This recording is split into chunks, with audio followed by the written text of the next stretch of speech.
દાહોદમાં નકલી એને કૌભાંડમાં સૌથી મોટા સમાચાર આવી રહ્યા છે। મુખ્ય ભેજાબાજ શૈશવ પરીખનો સાગરીત કૃતબી રાવત સુપ્રીમ કોર્ટના શરણે પહોંચ્યો છે। એડવોકેટ ઉત્કર્ષ દવે આપ્યું છે નિવેદન। એસસીએ કૃતબી રાવતની ધરપકડ ઉપર સ્ટે આપ્યો છે। નકલી એને કૌભાંડમાં મોટા અધિકારીઓ વગર શક્ય નથી। કૃતબી રાવતને દેશમાં પરત આવવા સુપ્રીમ કોર્ટની મંજૂરી। દુબઈ ભાગી ગયો છે આરોપી કૃતબી રાવત। મોટા અધિકારીઓને બચાવી સામાન્ય નાગરિકો સામે એફઆઈઆરનો આક્ષેપ થઈ રહ્યો છે, ત્યારે કૃતબી સામે થયેલ એફઆઈઆર ખોટી રીતે થયાની સુપ્રીમ કોર્ટમાં રજૂઆત થઈ હતી। કૃતબી રાવત ટ્રાયલમાં હાજર રહી સહકાર આપે તેવો સુપ્રીમ કોર્ટનો આદેશ છે।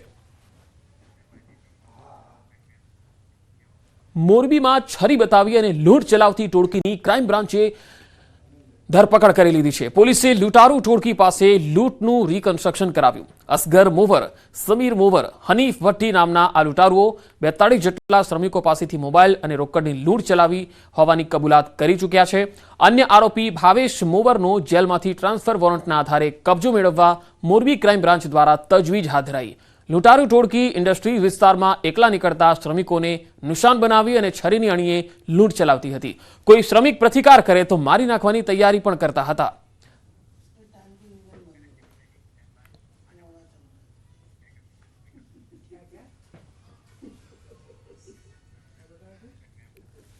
નર્મદાના સાગબારા તાલુકાના ખોચરપાડા ગામની પ્રાથમિક શાળાએ ગ્રામજનોએ ફરી તાળાબંધી કરી છે। સ્કૂલના શિક્ષિકા નયનાબેન તડવી ક્લાસમાં બેસી રહે છે અને વિદ્યાર્થીઓને અભ્યાસ ન કરાવતા હોવાનો ગ્રામજનોનો આરોપ છે। વધુમાં આ શિક્ષિકા ગ્રામજનો સાથે ખરાબ વર્તન કરતા હોવાનો પણ દાવો કરાયો। શાળાને તાળાબંધી કરાતા 74 બાળકો અભ્યાસથી વંચિત બન્યા છે। જોકે ગ્રામજનોએ શિક્ષિકાની બદલી ન થાય ત્યાં સુધી શાળા બંધ રખાશે તેવું જણાવ્યું હતું। સ્થાનિકોએ અગાઉ 2 સપ્ટેમ્બરે પણ સ્કૂલની તાળાબંધી કરી હતી। ખોચરપાડા પ્રાથમિક શાળામાં ફરજ બજાવે છે। એમનું જે બિહેવિયર છે તે અમારા ગામને ખરાબ લાગ્યું। અમારા બાળકોના શિક્ષણ પર અસર પડી। આજ બાળકો એમના ક્લાસમાં બેસવા માંગતા નથી અને ક્લાસ ખાલી હોય છે।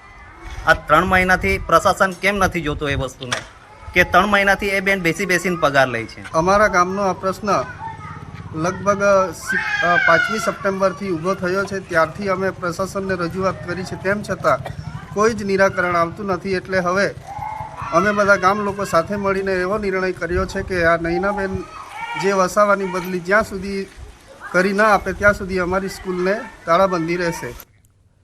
મહેસાણામાં 1 વર્ષથી સરસ્વતી સાધનાની ધૂળ ખાતી સાયકલો લેવા પહોંચ્યા વિદ્યાર્થીઓ। ઊંઝાના ઉનાવાથી સર્વોદય સ્કૂલ માટે સાયકલો લેવા માટે વિદ્યાર્થીઓ પહોંચ્યા। શાળાના સંચાલકોને શ્રમિકો ન મળતા હોય તેમ વિદ્યાર્થીઓ પાસે સાયકલો મિની ટ્રકમાં ભરાવડાવી। ત્યારે સર્વોદય સ્કૂલના સંચાલકો સામે પણ સવાલ ઉઠ્યા। જોકે નવાઈની વાત તો એ છે કે વર્ષ 2023ની શાળા પ્રવેશોત્સવની સાયકલો વિતરણના ભાવે ભંગાર બની ગઈ છે। જોકે આ સાયકલો ભંગાર બન્યા બાદ હવે વર્ષ 2024માં વિતરણ કરાશે। વિદ્યાર્થીઓને આપવાની આ સાયકલો એ હદે ભંગાર છે કે તેના ટાયરમાં હવા નથી। ટ્યુબની શું સ્થિતિ હશે એ કહેવું મુશ્કેલ છે। રાજ્ય સરકાર દ્વારા ગુજરાતની જે ગરીબ અને મધ્યમ પરિવારની દીકરીઓ હોય છે તેમને સાયકલ આપવામાં આવે છે, જેથી કરી તેઓ પોતાના સ્કૂલથી ઘર સુધી અને ઘરથી સ્કૂલ સુધી જઈ શકે। પરંતુ 2023માં શાળા પ્રવેશોત્સવ દરમિયાન આ જે વિદ્યાર્થીઓ છે તેમને સાયકલો આપવાની હતી, પરંતુ આ જે સાયકલો છે હજી પણ 2024 આવી હોવા છતાં પણ હજી આ સાયકલો જોવા મળી રહી છે। થોડા દિવસ પહેલા જ આ જે સાયકલો હતી ભંગાર જેવી હાલતમાં હતી, તેને રંગરોગાન કરી હાલમાં ગુજરાતની જુદી જુદી જે શાળાઓ હોય છે તે મોકલવામાં આવે છે। મહેસાણા ખાતે પણ આ જે સાયકલનો સ્ટોક હોય છે તે અહીંયા જોવા મળી રહ્યો છે, તમે જોઈ શકો છો। થોડી વાર પહેલા જ અહીંયા દ્રશ્યો પણ જોવા મળ્યા હતા કે કેટલાક શાળાના જે સંચાલકો હોય છે, જે સ્ટાફ હોય છે તે અહીંયા ટ્રક લઈ અને પોતાના જે સાધનો હોય તે લઈ અને સાયકલ લેવા આવ્યા હતા। પરંતુ સાયકલ લેવા માટે જે લોકો હતા તેમાં વિદ્યાર્થીઓનો ઉપયોગ કરવામાં આવ્યો હતો, એટલે કે વિદ્યાર્થીઓ દ્વારા આ સાયકલો ઉપાડી અને જે તે ટ્રકમાં મોકલવામાં હતી। સામાન્ય રીતે જોઈએ તો આ કામ એ મજૂરોને કરવામાં આવતું હોય છે, બાળકો પાસે આ કામગીરી કરવામાં આવી રહી હતી। એટલે ચોક્કસથી અનેક સવાલો પણ ઊભા થઈ રહ્યા છે। ત્યારે સવાલો એ પણ ઊભા રહ્યા છે કે 2023માં જ્યારે આ સાયકલો આપવામાં આવતી હતી ત્યારે 2024 પતવા આવી છતાં પણ હજી સુધી કેટલીક શાળાઓમાં આ જે સાયકલો છે તે પહોંચી નથી। કેતન પટેલ, ન્યૂઝ 18 ગુજરાતી, મહેસાણા। જૂનાગઢ મનપાના ટીપીઓ બિપિન ગામિત અનધિકૃત ગેરહાજર રહેતા કમિશનર દ્વારા આકરી કાર્યવાહી કરી। અને તેમનો ચાર્જ જુડાના ટીપીઓને આપી દેવાયો છે. મકાન માલિક 35 વર્ષ પહેલા મૃત્યુ પામ્યા હોવા છતાં તેને નોટિસ આપી દીધી હતી, જેથી મનપાના ટીપીઓ બિપિન ગામિત સામે કાયદાનો સકંજો કસાયો છે. મહત્વનું છે કે વર્ષ 2023માં બિલ્ડિંગ ધરાશાયી થવાના મામલે એફઆઈઆર થઈ શકે છે. આ સમગ્ર મામલે હાઈકોર્ટના આદેશથી પોલીસ તપાસનો ધમધમાટ શરૂ થયો છે. અમદાવાદમાં સલમાન એવન્યુ તોડવાના મામલે એએમસી દ્વારા બિલ્ડિંગ ડિમોલિશનના મુદ્દે હાઈકોર્ટનો ચુકાદો. હાઈકોર્ટે બંને પક્ષની દલીલોના અંતે ચુકાદો અનામત રાખ્યો. કોર્ટનો ચુકાદો ન આવે ત્યાં સુધી વિવાદિત જગ્યાનો વપરાશ ન કરવા હુકમ કર્યો છે. કોઈને વિવાદિત સબ્જેક્ટમાં એન્ટ્રી ન આપવાનો હાઈકોર્ટનો હુકમ છે. ડિમોલિશનની કાર્યવાહી મુદ્દે ભાજપના નેતા ભૂષણ ભટ્ટે નિવેદન આપ્યું. સલમાન એવન્યુ બિલ્ડિંગ વર્ષ 2016-17 આસપાસ બન્યું. પુરાતત્વ વિભાગની મંજૂરી ખોટી રીતે લેવાની રજૂઆત મળી હતી. પુરાતત્વ વિભાગની સાચી મંજૂરી હજુ આવી નથી. કોર્પોરેશને એફિડેવિટ કરી બિલ્ડિંગને સીલ કર્યું હતું. બિલ્ડિંગના સીલ તોડી અને ઉપયોગ થતો હતો. કોર્ટના હુકમના આધારે ડિમોલિશનની કાર્યવાહી થઈ છે. ડિમોલિશન મુદ્દે કેટલાક લોકો રાજનીતિ કરી રહ્યા છે. પૂર્વ એમએલએ ભૂષણ ભટ્ટે કોર્પોરેશન સામે પણ સવાલ ઉઠાવ્યા. પૂર્વ વિસ્તારમાં પણ રીડેવલપમેન્ટ માટે નિયમ હોવા જોઈએ. કોટ વિસ્તારમાં 8 માળની બિલ્ડિંગો બની રહી છે. આવી અનેક પરમિશનો અમદાવાદના કોટ વિસ્તારમાં 7 થી 8 માળના ટાવર રો બનાવવામાં, જે ગલીની અંદર સ્કૂટર ના જઈ શકે, જે ગલીની અંદર રિક્ષા ના જઈ શકે, જ્યાં આજુબાજુના બિચારા બોલી ના શકે, એવા લોકો, એવા તત્વોએ આવા 8-8 માળના ટાવરોનું નિર્માણ કર્યું છે.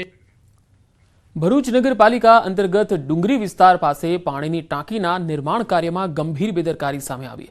કામદારો પોતાના જીવ જોખમમાં મૂકી અને કામ કરી રહ્યા છે, જેનો વિડીયો પણ સામે આવ્યો. વિડીયોમાં જોઈ શકાય છે કે આ કામદારો સેફટી બેલ્ટ વગર પાણીની ટાંકીનું કલર કામ કરી રહ્યા છે.